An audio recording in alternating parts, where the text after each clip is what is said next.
Anyone on there yet? Yeah. Can everyone hear me? Yeah. Right guys, it's me, Brian Cockerill, on the Taxman Show. We're just doing a preview with Kev Kilty, my friend who I've had for a long time. Probably the best friend I've ever had, ever in history. Always been there for me, always been there for him. Know all his family, his kids are like my kids, get on with all of them.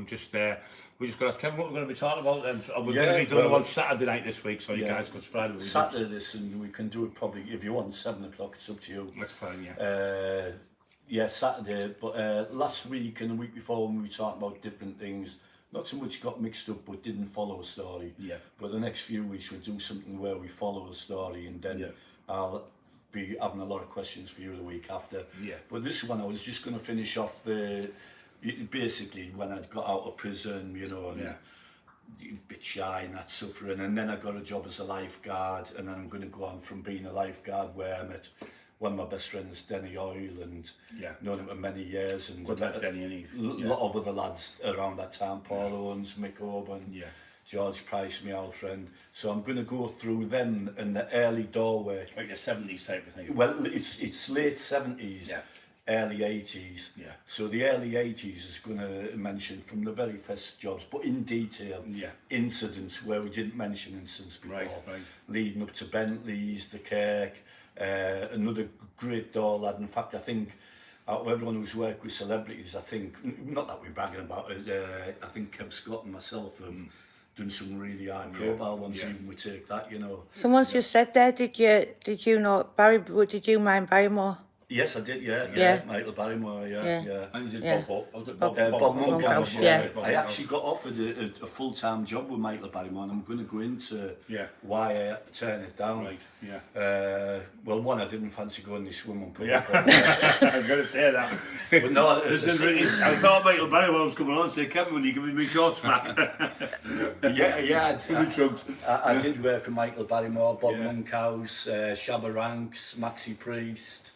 And I'm going to tell a story of one time where I got offered, I won't tell you what yet, but Saturday I'll tell you, a really, really top-class job with some very worldwide. So it wasn't that I was a hard case out like that.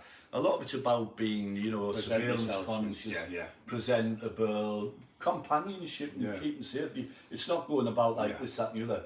If they wanted any, you know, big beefies about sort the trouble out, there'd be people like yourself about Brian, you know what I mean? And you've got to learn it. A lot of being like a good Darwin and being a manager. I've done quite a few myself abroad. So it's being able to talk to people. Of course. Come to any level, come down a level, go up a level, and it's that. And it's looking at things, thinking. I went to Hong Kong. With all the lads in the sevens of football, pretty Mulcaster and all that. I looked after them all, and I was in a pub, and that's when I tell you to get out. You have to come. There was a lad who worked for the government, and he did the big the big thing in Wembley. He did all them type of things, all that big stadium and that. And he was brilliant bloke and everything, but they didn't have a clue. And a lot of Scouts lads coming out, right, we're out. And then within 5 minutes of getting out, they were all fighting. People got stabbed. Did you know that? You just know yourself, don't you? You can sense it. You can sense it before it happens. I say you've got like the big man. There's some people who like to think they're insecurity and they'll drive about in big jeeps or promoting it. That's not top class security. No. You need a bit of that, but you see some of these government officials and politicians, and you know, they'll have people walking alongside them who blend in with them. And usually if you see a giveaway, some of them will be dressed very, you know, just well-to-do. Got people on for Aldershot and all over here. Well, they'll have a little pin on. And it might be it's a bit like MI5. They're all about 12 stone, aren't they? And about 5 foot. They're not big, they're not big at all. Because you have to. I was talking to one before, a lad who was ex-forces, and he said, what it is, you've got to blend in. If you like your size, you get picked out. You say you went to Morocco and walked around 20 odd stone. You say you have to blend in where the crowds are and stuff. He said, and I'll tell a little story as well. I won't give the details about when we talk about high profile bodyguards, minders. Big John Daniels, can you remember him? The really big black bloke, 28 stone, glasses. Can't remember him. American. He was minder for Nigel Benn when he went to the ring. Enormous. I met him actually. and we're with him for a couple of nights, and there's some good stories about him. He did his biggest flight then, wasn't he? He did his biggest flight. He was about 6'6", this lad, maybe he's more. Enormous bloke. But then you've got like the bodyguards for celebrities who were, you know, Like Stallone and that, they're not big massive. no, let them just blend in with him. felt I the same. mean, I'm not sure whether I can mention it, but I'll check with him today or tomorrow. A good friend of mine who I think his first job he done bodyguard work, and he's 60-year-old now. Looks after himself, and he's worked with some of the top film stars in the world. Stockton lad as well. Doesn't brag about it now. Very quiet lad, you know. And then you've got people as well. My brother, he's in his prime. He was probably 10.5 stone, 11 max, 5'7". You know, I'll check again with him what I can mention, but he's bodyguarded some really. And then you've got people who are even, there's a couple of local lads now who I know work in the Middle East, and they're actually working with real top class firearms in danger zones, and some of them are on about 4 or 5 grand a day, but you might only get fucking half a day's work and you get shot. When I was out there, Chrissy Mulcaster was out there with us, and his son, young Chrissy, and there's ex-SES lads in Paris and all sorts. They've got their own elite force in Hong Kong. They wanted me to stay, but they wanted me to look after like MPs in India and that, but people get blew up with each other. You get £1,000 a day, you know what I mean? You get every £1,000 a day. I said, no, I don't want a job. And you might carry something stupid, like you might get on a plane and you might have to have a briefcase with handcuffs on to carry like a thing, which is like a microchip. Could be anything. He said, honestly, So Kevin, people are saying, what are you going to be talking about on Saturday at 7? About in detail, starting work on the door. Some incidents that ended up where there was a couple of fatalities, but I won't spoil the story. Some where people were injured, some of the people who got injured was their own fault. And then I'm going to go into a little bit of some of the lads who've worked with bodyguards and some really good stories on them. And basically, it'd be a good surprise if they can listen in. Some of the stories are very funny as well, actually. Really funny. A lot of people saying they can't wait. From you know, from going down from Bentley's days to the boat, the Bonaventure with Paul Owens and that, Kev Scott, you know, a lot of good dollars. And someone's from Middlesbrough, you know, there's a lot of Brinos, old timers, you know, John Black, people like that. But some really good stories. As I say, it's not that I'm this gangster, I'm not. I was just fortunate enough at one time to work with some really top class celebrities, and I could have had a pen job with them, but there was a certain reason why I didn't. I'll just explain why. I don't really regret it, because if I had carried on that work, I wouldn't have been able to give the time to my kids and also the time to Richard. And I'd have done that, then Richard, I don't want to take any credit because he's the world champion, not me. But I wouldn't have been there to guide him along to what he's become. And drive him to all his events. All the events, everything, 6 o'clock in the morning. I remember it. And on some of these things, we were homeless at the time, meaning living in a hostel. And the one where we come on to Richard, there's parts of it which are quite sad, actually, really sad. There was one time where I laugh about it now, living in the back of a car parked opposite the hostel that the kids were in, because I weren't allowed in, not for anything specific, except I weren't registered living with them. And that happened for 6 months, you know. But the bodyguard work, and not so much bodyguard with me, I did work with quite a few celebrities, but other people, and also some of the door work of tales of people who, I'd say fatalities, there was a couple of fatalities really. Lisa Thorwitz saying hello to you. And he said he remembers when Jay Murray worked on the Masham door, when Dorman were Dorman. Is that Jimmy Murray? Well, in the old days, you had to be able to fight. I'm not trying to glorify it, but you had to be able to fight. Because people were coming and wanting to fight you, you wanted to stay outside, you have a straight there. Now, all these badges and things, so they're all really the Dorman now are just like policemen really, and they've got badges and all that. But in them days, you couldn't phone the police. You'd have a fist fight, the police would come and just sit and watch you fight. That'd be it, and just drive off, they wouldn't be bothered. But nowadays, it's just everyone gets locked up, don't it, because of the cameras. There's a lot of door lads now. I mean, you've got the pub watch, so literally in the Dorman's favour, you can turn around and say, Any carry on, lads? Cameras there. You can't. Legit Pro Wrestling's on, saying hello. Oh, hello. Legit Pro Wrestling. Oh, yeah, right, yeah. He's the best. He's the best of the best. If you want to learn any jiu-jitsu, any type of that stuff, mixed martial arts, he's the best. He's the best. That's not me just saying it because he's my friend and I treat him like if you look at the qualifications he's got throughout the world and the places. Bram saying, do you know Kenny the Phone? No, Kenny the Phone. Kenny very well. Got my first phone off him. Yeah, first mobile phone. I think I got maybe he's the joint first phone Kenny ever saw. And he had a portable cabin at the back of where the new Lidl is now. They call him Kenny the Phone because he obviously sells phones. That was his nickname. So Kenny for prior to being called Kenny the Phone, he was actually called Kenny the Snake.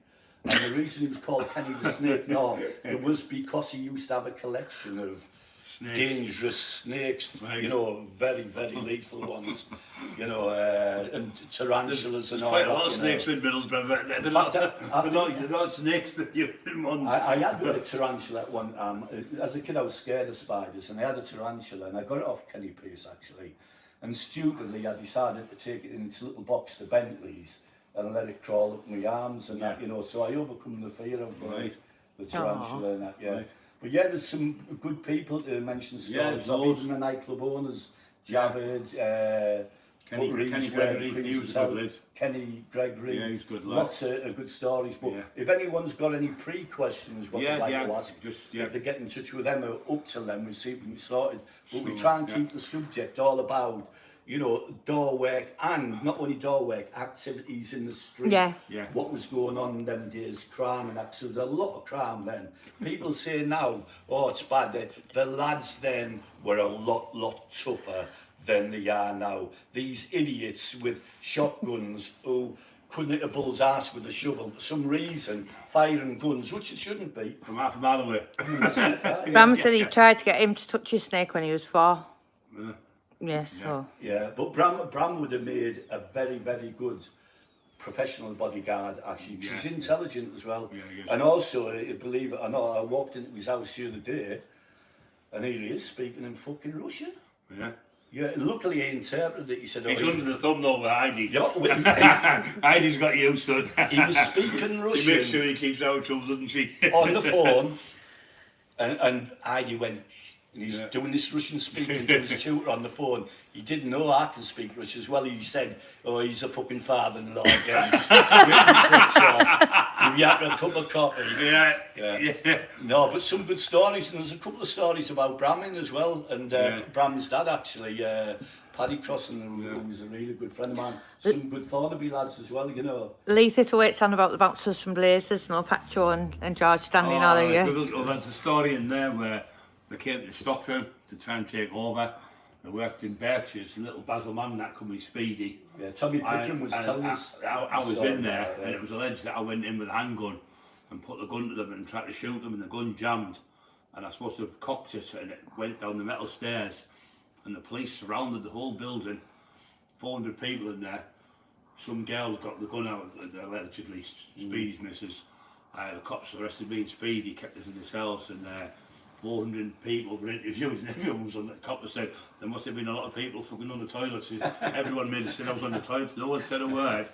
And I've got to tell 24 hours, and we've got a powder residue test, and I got off with a charge. I remember that. I weren't there at the time, but I remember. Oh, it was like a football thing, you might know, police all the way out, surrounded. Because Terry and Les have always that was only the first time. It was, I think it was 7, 8 times I got it done for. Yeah, well, Birch's firearms, did have but never ever got arrested, but never ever got convicted or anything. Yeah, there's some really good stories about the Stockton lads, Thornaby lads, Borough lads. You know, some I'll tell in detail, and some of them are very funny. I mean, I'll tell the story later about what we used to do to certain people who were working tickets, but they weren't really overly tough, but they were cheeky bastards. And we try and befriend them and just say, how would you want to come to a meal with us at the end of the night, you know? And we knew they were dickheads. We'd get them in the car and take them to Norton Duck Pond, and we'd have a trial. I'd be the prosecutor, Mickey Davies the judge, John Pugh would be the barrister. But the end outcome of it was they all guilty. They all went to the duck pond, and literally 4 of us would swing them And they'd go maybe 12 foot in the air, and when they crashed in the water, we'd all cheer, oh, and drive off screeching, you know. Mad, but some really good stories. Yeah, things like you couldn't get away with that nowadays with the cameras. No, you couldn't now. And but you know what? The thing is, when you did that, it sounds daft, but the justice, what was like on the streets in the old days, people weren't getting tortured like they are now. No, they weren't. You wouldn't tolerate it. No, they wouldn't. Also, people would find old people getting there. You go around, sort them out. Any tough guy who was in any council estate in them days would go and say, who's done that? And say some old woman would get robbed. Like I used to do it all the time. I'd get all the stuff back. I wouldn't tell the police, but I'd get all the stuff back and make sure that the perpetrator's got to go hiding. And that was better justice, I thought to myself. Even if you didn't know the person who'd been burgled or whatever, you'd have someone go around, the next minute it would be back straight away, you know. Yeah, it would be. When the door work certification came into place, when was that? It was 1993. I was one of the first door lads to go on it with Kev Scott, and we ended up giving advice to the people who done the security program. But it was very strict to get on them then, you know, and I say at Macmillan's we had a really good team. Bentley's had a great team of door lads. The Mal had good door lads. The Mal had excellent door lads. Always Mark Johnson, Ali was a good lad. Quite a few, George McKenna. George McKenna from Article, Bodybuilding, a good lad. Yeah, there was some great lads, good door lads. There's a couple of them, there was one that passed away, what did they call the lad? Something like looking like dark, that he had stomach cancer. Can't remember. I'll get his name, but some good lads and that. One of the door lads from Macmillan's, Marty Mandeville's mate. They were driving home in the car around the Kirk roads, had a crash, one of them died, you know. But yeah, some good stories. He got shot, Marty, didn't he?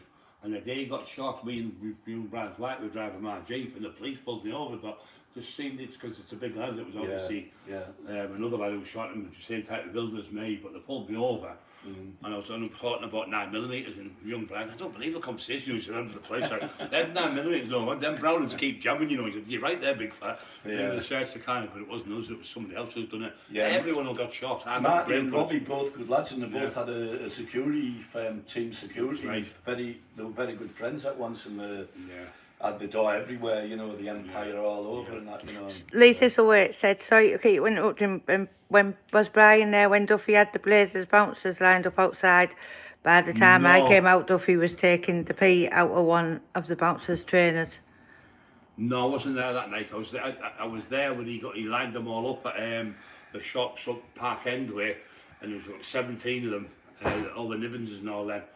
And he took all of them, he made them go in and get all the gyros and take the money off them. And I was embarrassed me. I said, well, what all the kids? He went, I don't know, I'm going to spend it on drugs anyway, big fella. He had them all lined up, take all the money off them. You're going now. You're not going, we're going. And then he'd come out, then he'd go, and he'd come out. And just take all the money off them. Well, he felt around books and that. They just took all the money off them. Because they were calling him names, say, we were in jail, he's going to do as he got shot.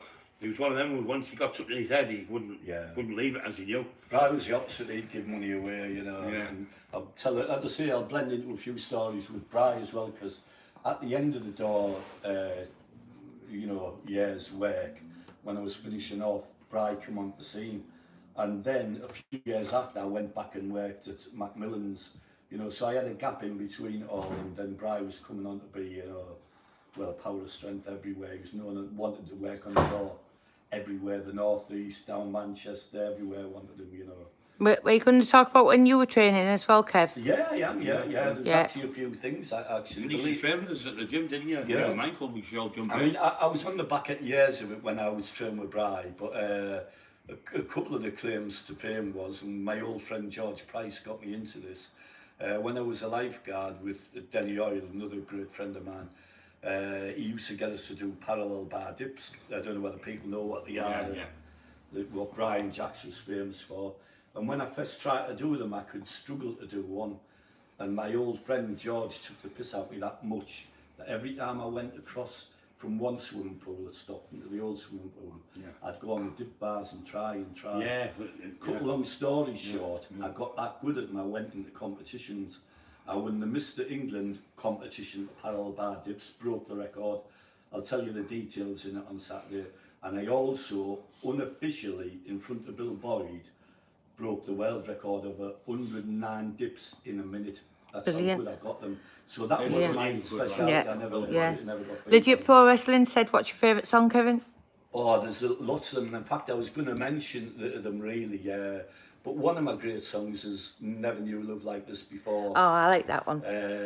Stephanie Mills, 'cause it was the first one I posed to at Bodybuilding, and I won. But I've got quite a lot of few good songs that I Chain really Reaction like, was the one I did at the Mr. England in 1986. Yeah. But it's a good subject that about songs. Yeah, it is. Because songs are memories. Of course, yeah. And memories are songs. You think of a memory, there'll be a song there. It's a smell, Or a song and a memory. or a taste or smell. Or, we were just talking to Bram the night, we were watching The Karate Kid. Because I remember The Karate Kid when I was a kid. I left school. And you'd watch it and think it was great. Now they've got this Cobra Kai's been on. He's watched it. We're watching it now, me and my wife. We've lost you a nice laugh out because it takes you back to the 80s when you were a kid. Oh, I remember them bites and the chocolate bites. You remember this? And it gives a bit of a buzz, you know. Yeah, a lot of people go into songs. Well, actually, you know, even though, you know, I don't bother with, I'm not going to call him Jamie Boy, but he was talking about his favourite song last time I seen him, and it was the song he liked was "For All the Girls I've Loved Before," but there was none. Just totally stalker. But we had some good stories. Yeah, we have some great detail this time. You know, going on from. So they'll go on in a year like 1980, 1982, 83. Hi, Dave Galloway. Some really Sheffield. good stories. You've got loads of people watching here, you know. All right. You've got. We'll stay a bit longer for them. You've got 53 people watching live. That's good. No, we haven't even put a for about a 10-minute preview. We haven't even put a warning out. No, but we go. I've been up to Sheffield quite a lot with my son Richard. We used to go to Don Valley. Known for the great nice athletic steel in it. Great athletic stadium. Knocked down now, you know, sadly. Legit Pro Wrestling, do you like Danielson or Johnny? I don't know what it is. I don't like Danielson. I like Johnny better. We used to love Danielson, but now we're thinking he's going to be above his station. But I think he'll turn out all right. I'm hoping he will. Mr. Miyagi. Cobra Kai. Never die. I like Mr. Miyagi. Yeah, well, that was him. Yeah, he had the bonsai tree. Johnny's the blonde haired one who beats him up. Yeah, we like Johnny. Bam likes Johnny. Yeah, Johnny's good. He can only kick about. He's realised, hasn't he? We think he's learnt lessons. He's been watching Bram, hasn't he? That's why he's become good. Yeah. He's watching Bram's there. Yeah, he's probably watching you at Legit Pro Wrestling. I didn't speak Japanese though. Actually, the other night I seen a Jackie Chan film which I hadn't seen before, and I thought he was a bit corny, but I watched it, and he was singing this War in it, Edwin Stein. Right. Thank you, Lee Thistlewaite, for mentioning the book. Who else? Don't forget the book. There's people from all over the place in here. The Teesside book. We've got it. All the attached on the Teesside. We've got it. Signed copies if you want to get it. Just get in touch. Subscribe on my channel, free. We've got all the training stuff where I've been telling people how to train your chest. We've got the elastic bands training, the wrist distance bands, we've got dumbbells, we've got barbells, we've got how I train from 18 till 24, and I've put 12 stone on in 6 years. So that routine's now on that YouTube channel. So you do your back on a Monday, your chest on a Tuesday, biceps and triceps on a Wednesday, legs on a Thursday, and shoulders on a Friday and the rest of the weekend. That's what I did to get to big. So if you want to get into the gym, do that and watch my YouTube. It's all free. And about at times 15,000 calories a day. Yeah. And if you want to learn wrestling or any type of martial arts, get in touch with Legit Pro Wrestling because they're amazing. It's Kevin. Next to Argos and High Street in Stockton. You can find them on Facebook and Instagram, place like that. And my daughter, I don't know whether you've seen some of the videos of Heidi kicking. No, it's just phenomenal. Really, bloody hell, unbelievable. I'm not going to say it 'cause she's my daughter, and she's excellent at nutrition, you know. And psychology, she's got a degree in it, literally a doctor, you know. I used to call her when she was a young kid starting off Makushla. I remember when she used to be in them. Well, they used to get a Victorian dresses, didn't she, and stuff like that, and she was like a little princess. She was like. They were all freebies and dresses, you know. Heidi Crossley, she's shouting, "Hi, Dad." Hi, she was. excellent, you know, still is, dedication of that. They don't go promoting everything what they do, I'm the big I am. They go, they learn it, they teach them. The way they teach them young kids, that's phenomenal. and the parents are there, and the base of God. The thing as well, is the thing they do, the work they do, they deserve a lot more accolades, because they go out at Christmas and they go around and they used to feed all these people, and the system before it was knocked down, they'd go out and get parcels and wrap them up all through Christmas and be freezing, carrying them about, and make sure every single person got a toy or food. It's amazing, everything. Hundreds and hundreds of parcels. In fact, I'm going to give Heidi a ring after in Bram, because there's something where I've got a contact where they might have a big thing going on for them. But what they do is it? No, they're totally vodka. That's all I know. dedicated to the cause of what they do. Oh, that's brilliant. Absolutely. But that's the best way. Do you know anybody in Coventry, Kev? As he's heard your name in the Edge Club in the 1990s. All right. I did have a couple of friends in Coventry once over a long time ago. 1990s, he's talking. I had I did have a few friends. A couple of them were into bodybuilding as well. Because as you say, once you know one bodybuilder, you do know. Oh, Bram used to train in Coventry. When you go to the shows of bodybuilding, you get to know some from London, and they know you, and you get to know loads. And it's like a family in the bodybuilding scene. It's a good click as well. We've got a brilliant lad over him, Alex Dunn, isn't it? Yeah. And he's got his Hustling Labs. If you want your protein, creatine, anything, vitamins to your brainchild, his stuff I've been using. I'm growing like a bloody mushroom, baby mushroom, and then I'm getting all that bloody fats come off me. Training really good, and his products are brilliant. So I know people struggle to get to shops and things like that. You just order it and you get it in a couple of days. He's a really nice lad. We're going to be doing a podcast with him. We've got loads of people.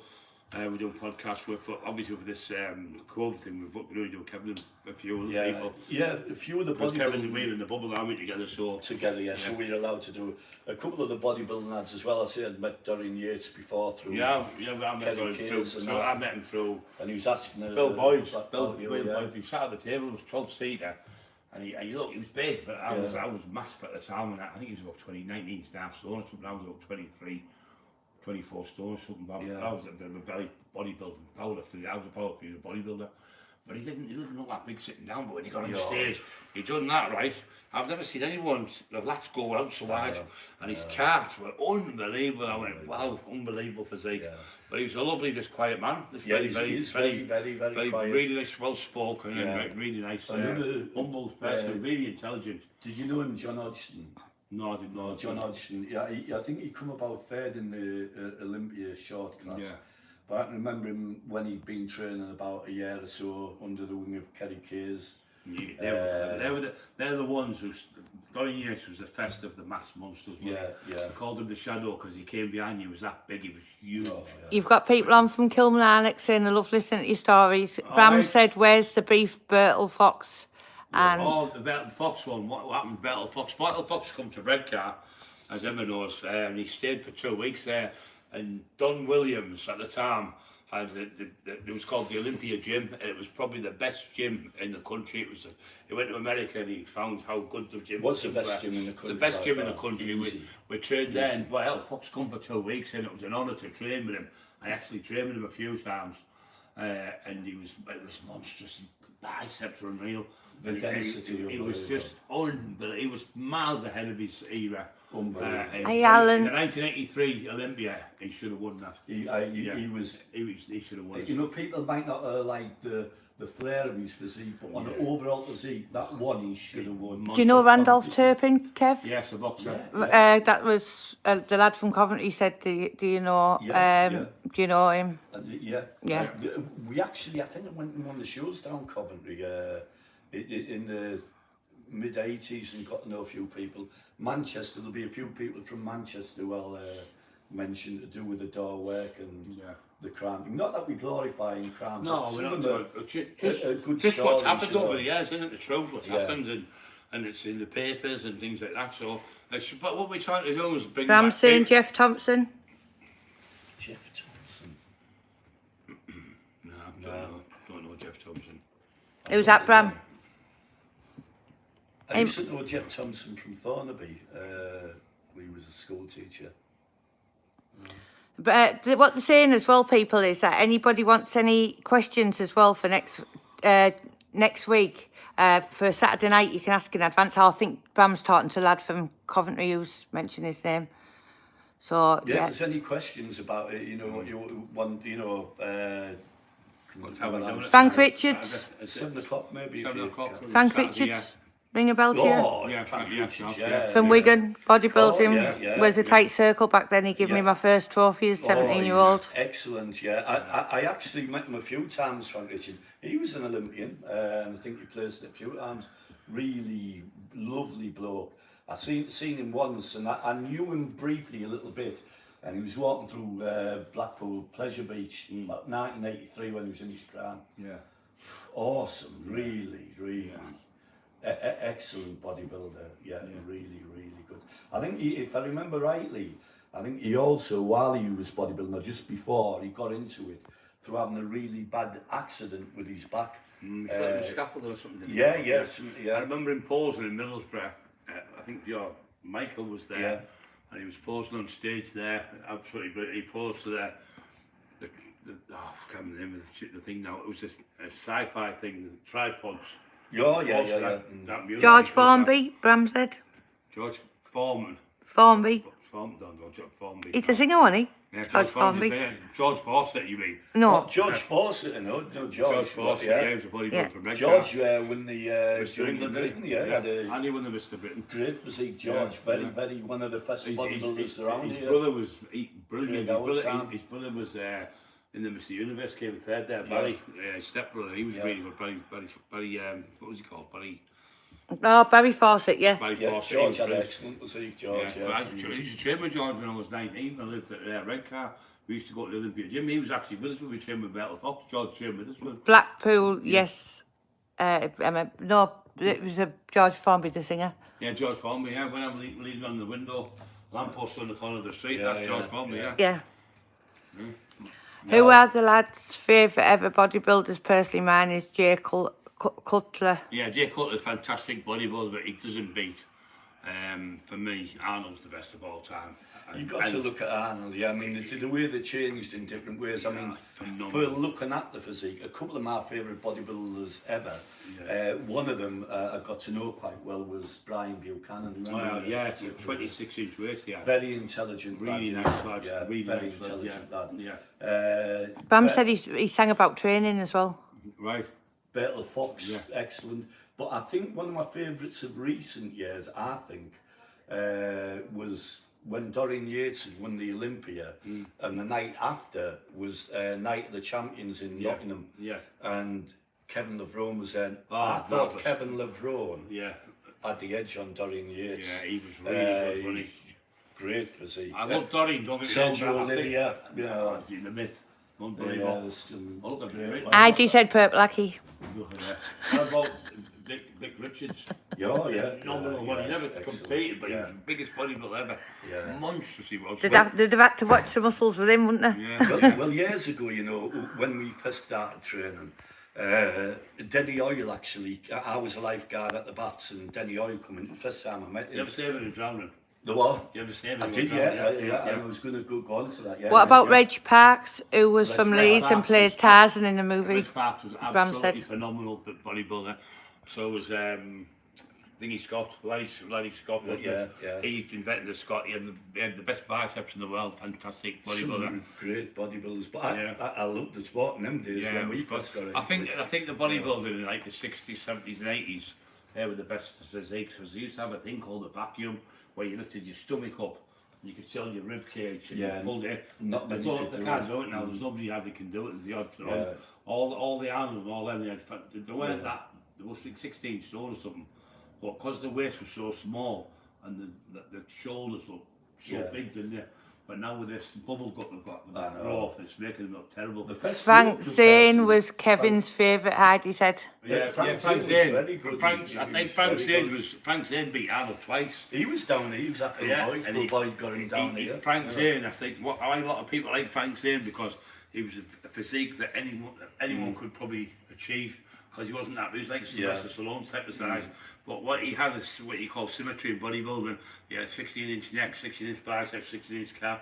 He wasn't that big. He was only, but he was so ripped and in proportion. And when he did that pose, when he did that with the two arms, he just ripped. He was like a bit like Rambo reminded me this type of physique, like a Rambo type. Somebody's asking Brian if you'll be making public appearances and talks when lockdown's finished. Would love to meet him. All over the place. We've been offered to go to Ireland, myself, my wife, radio, America, Australia, all over the place. Manchester, everywhere's been offering them. Doncaster, everywhere you can think. All of Scotland want me to go. Kevin knows that. The Scotland, there's a lot of them wanting to do them up there, down Liverpool, Manchester. It's just it's crazy. Be some really good, because then when you do that type of thing, you do an audience presentation with your screen and all that. The question and answers will be really good there, you know. Mike Mensa, who invented the HIIT training, high intensity, low reps.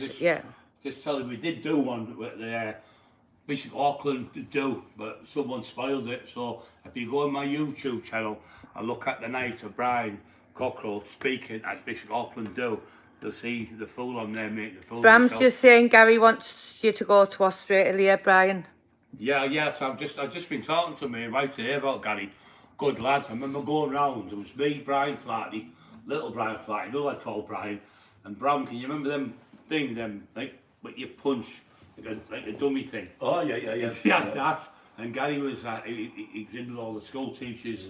There's a fireman in Australia now, and this thing, he said, I've gone that. I punched it twice and knocked its head off and smashed it to pieces. He went, I've just paid 200 quid for that. And that was the day, tell you, Gary, but he had us in. Last year he came over to help us get in the schools. Because he knows the headmasters and everything like that. So we've had people, we've had the mayors forwarded from kind of contractors from Hartlepool to help us. We've had the mayor from Middlesbrough helping us, so it's just never ending, you know, it's been good. Yeah, it's good to educate the kids, because the way it is now, if the kids don't get a grip of certain things, the prisons are going to be overrun. What I'm saying to them, I'm saying if you don't get the kids told when they're young, it's no use when they're 14, 15 years old, but they're on the stony path. You need to get them in the grassroots very young. Right, a couple of questions here. One lad said, Stuart Harrison said, did you know Lou Ferrigno, the Hulk actor, was born deaf and was picked on 4 years?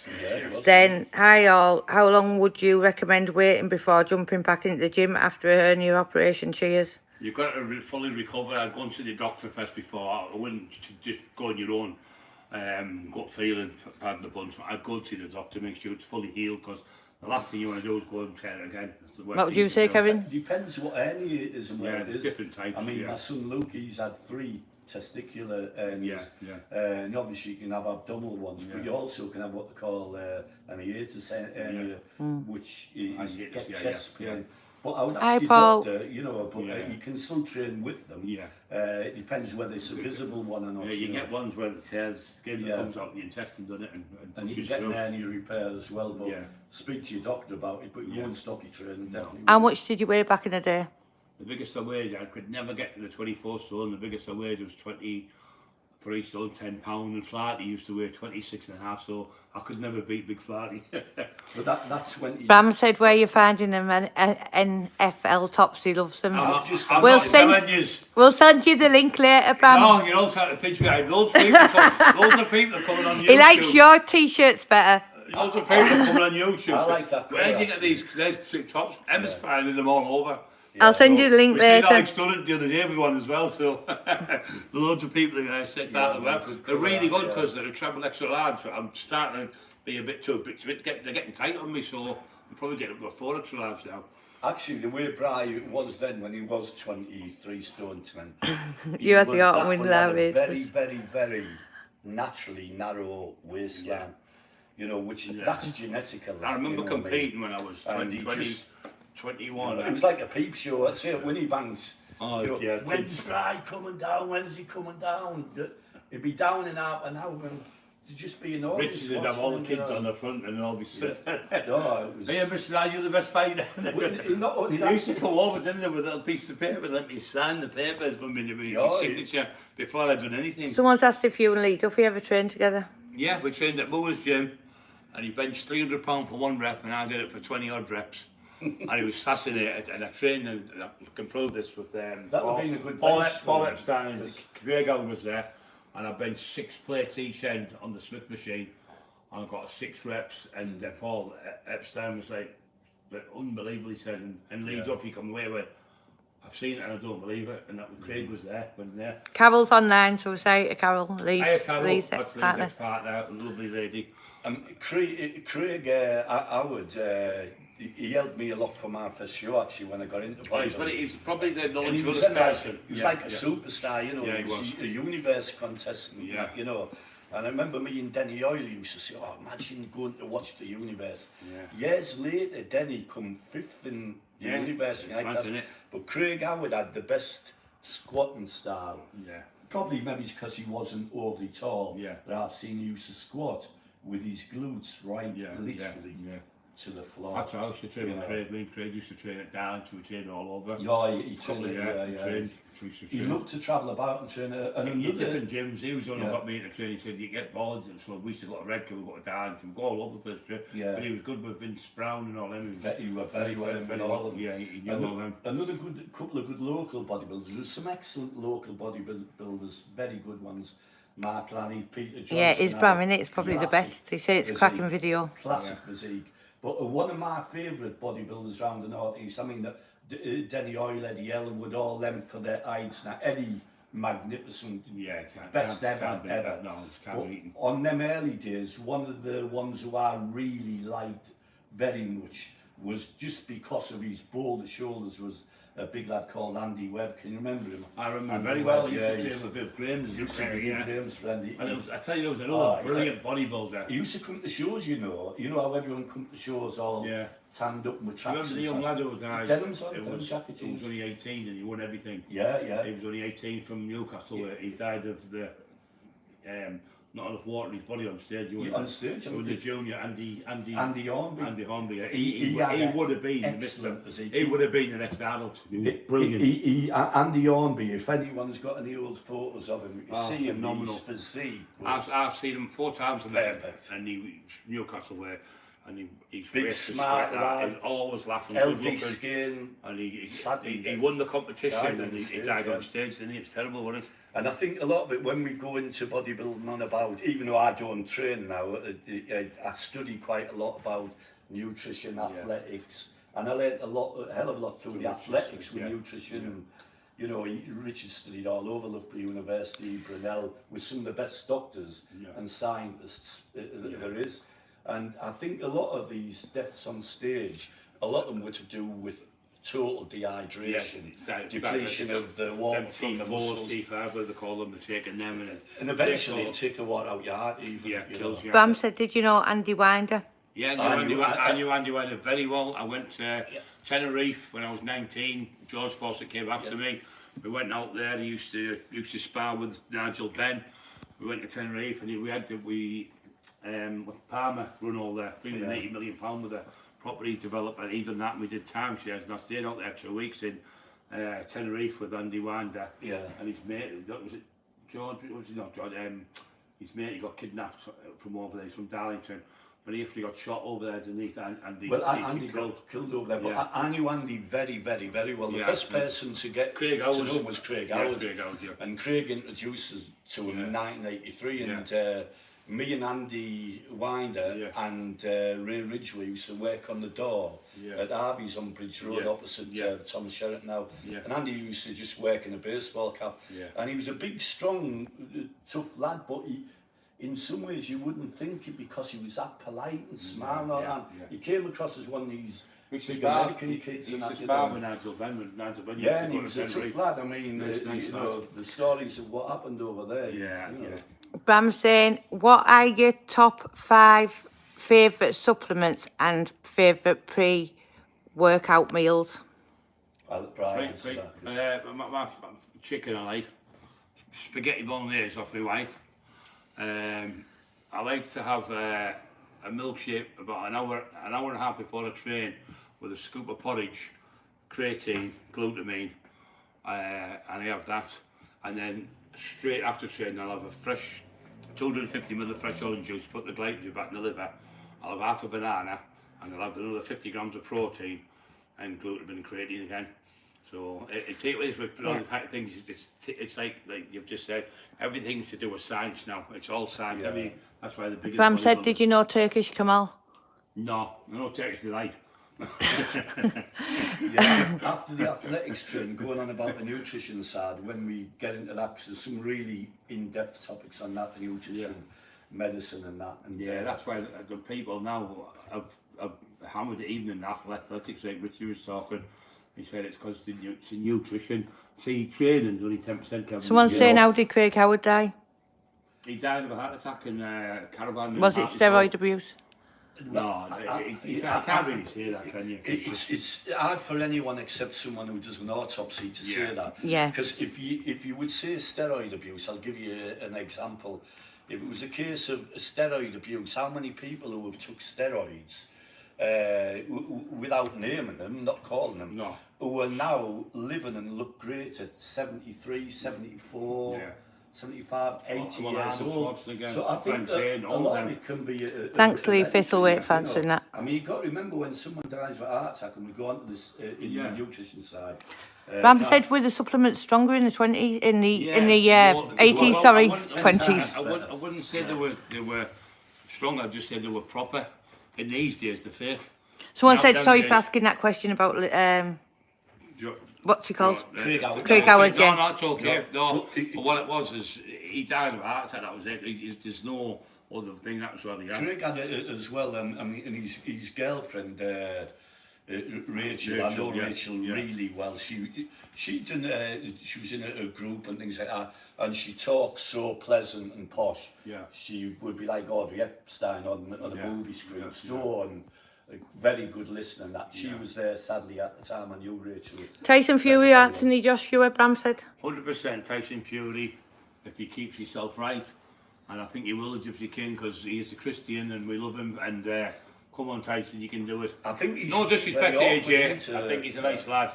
I just don't like the comments. I think he's very awkward to fight with him being that big, and I think he got into Klitschko's head that time, didn't he? Yeah. He's really good at that, and I think for popularity wise now, Tyson Fury's became very, very popular. But he is really, really good. I think the greatest of all time was the heavyweights when Fraser, Foreman and them brutal fights. My favourite, they were even Bugney, people like that, Does Brian know Paul Ashton from Gateshead?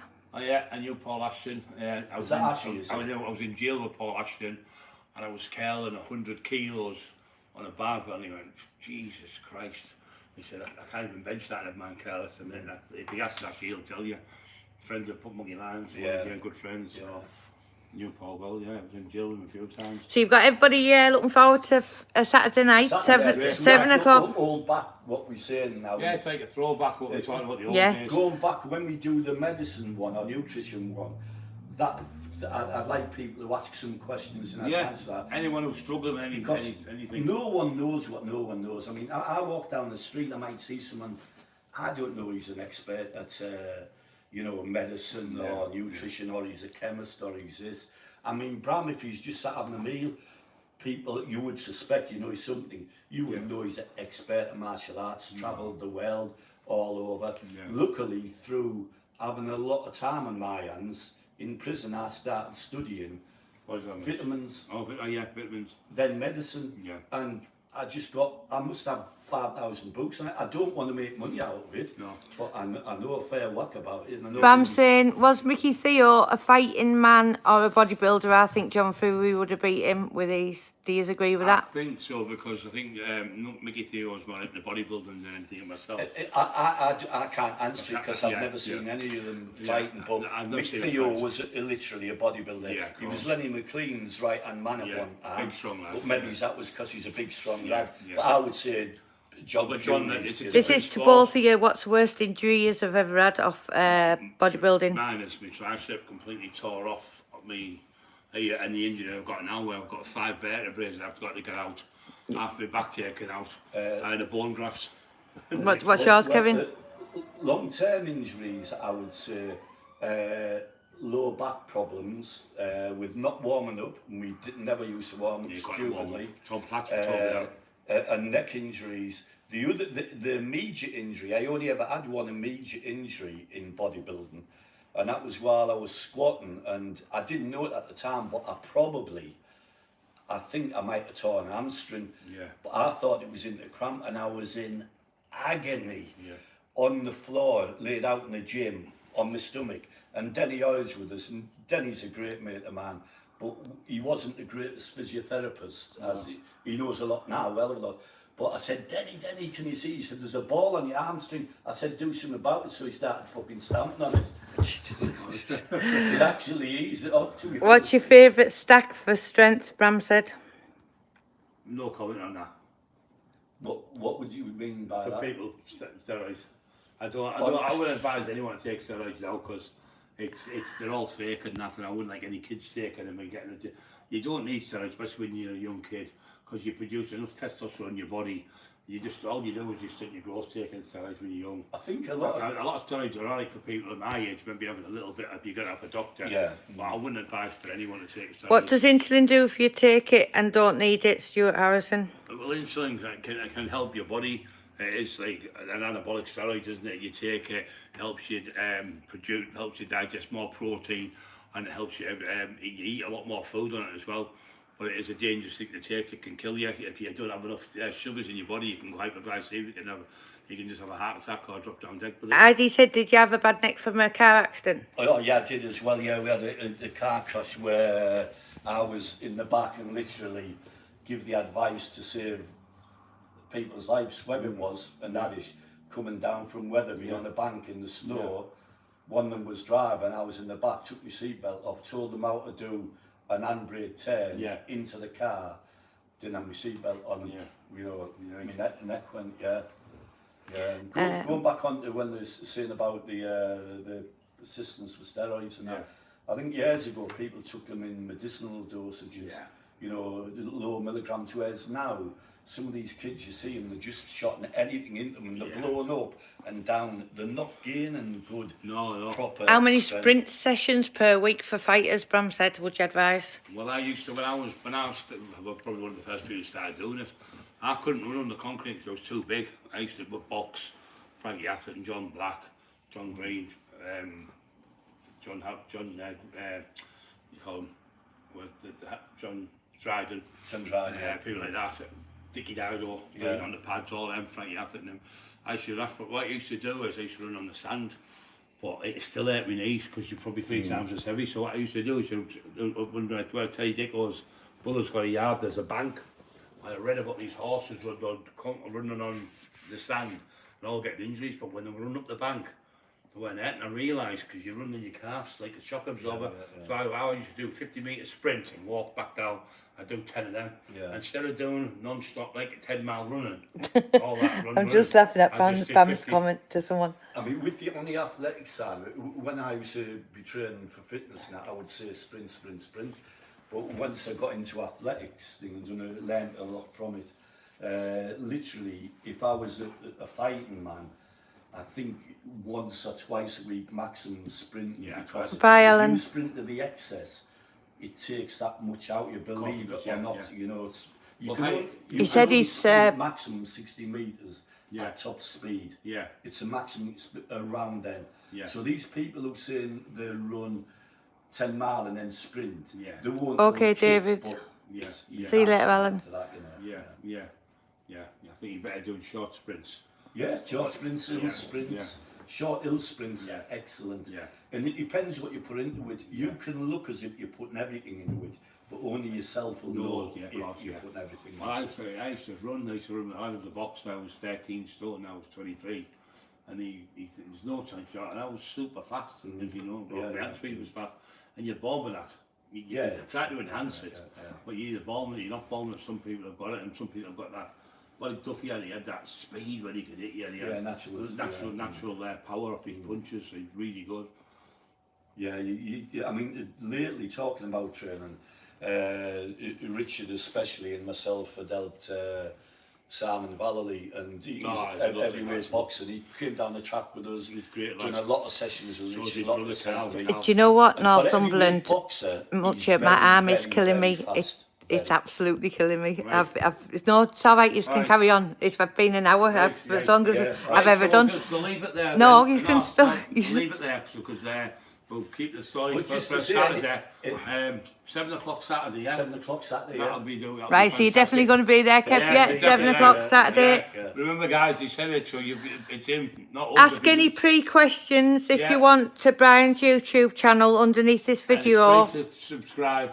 And thank you very much, everyone. Thank you, guys, for everyone watching, and thanks for all the questions, and I hope we had a good time there. Thank you. Yeah. Thank you. God bless all. Right, brilliant. Thank you. Whatever. Bye.